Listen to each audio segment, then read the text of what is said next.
Who don't like ice cream at the buffet?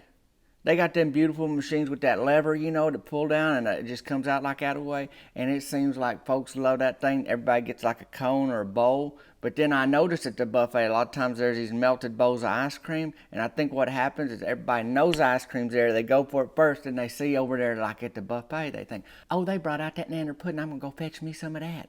And then they leave that ice cream and lo and behold, it goes and melts.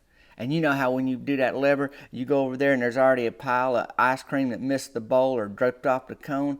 And then you got to get under there like that way so you don't get the fat part of your hand in somebody's old ice cream or get your elbow or something in it. You get over there like that way and just kind of bring it down.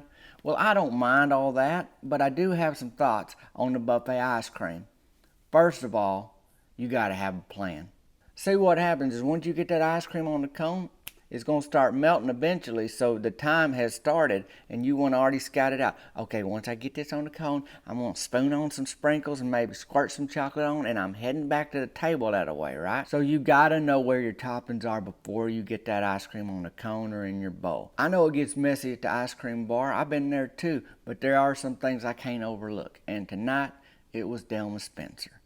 She gets up there and she pulls down that lever on a cone and it's just going all over the place. And I looked at her and said, Delma, ain't you ever used that thing before? Like it's getting away from her. And she kind of looked at me and then, stopped and kind of smiled like she had a plan. And she goes, I'm going to do a dipped cone, Tavin.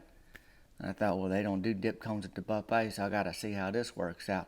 Now, they got the caramel sauce, and they got the strawberry sauce, and they got the chocolate sauce, and they got butterscotch sauce, and then they got the sprinkles and the gummy bears and all, and mashed up Oreos and all that over there next to that ice cream thing. And in her defense, she whipped around, and there's a tin that sat there, like a big old tin where all the sauces go over here. It looked just like them other ones that were by the ice cream, but it was at the end of the brisket bar. And she lifted up that lid, and before I could say, Delma, stop, she turned that thing upside down into a hot pot of barbecue sauce. All that thing just melted in. Some of the cones even already starting to get soggy and drip off. And she kind of looked in that pot, like, what did she do?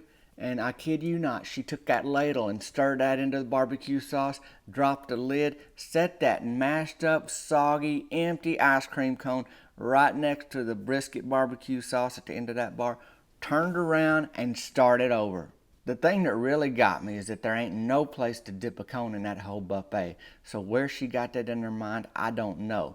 You can only go over to them things and squirt the sauce on it unless she's going to lift up the lid and dip it in. I don't know if she's been watching cooking shows or hanging out at the McDonald's or what happened to her, but it just went off the rails quicker than you could say. That's barbecue sauce. But I may never know what's going through Delma Spencer's mind, but in case you're wondering, there is no future for barbecue dip cones.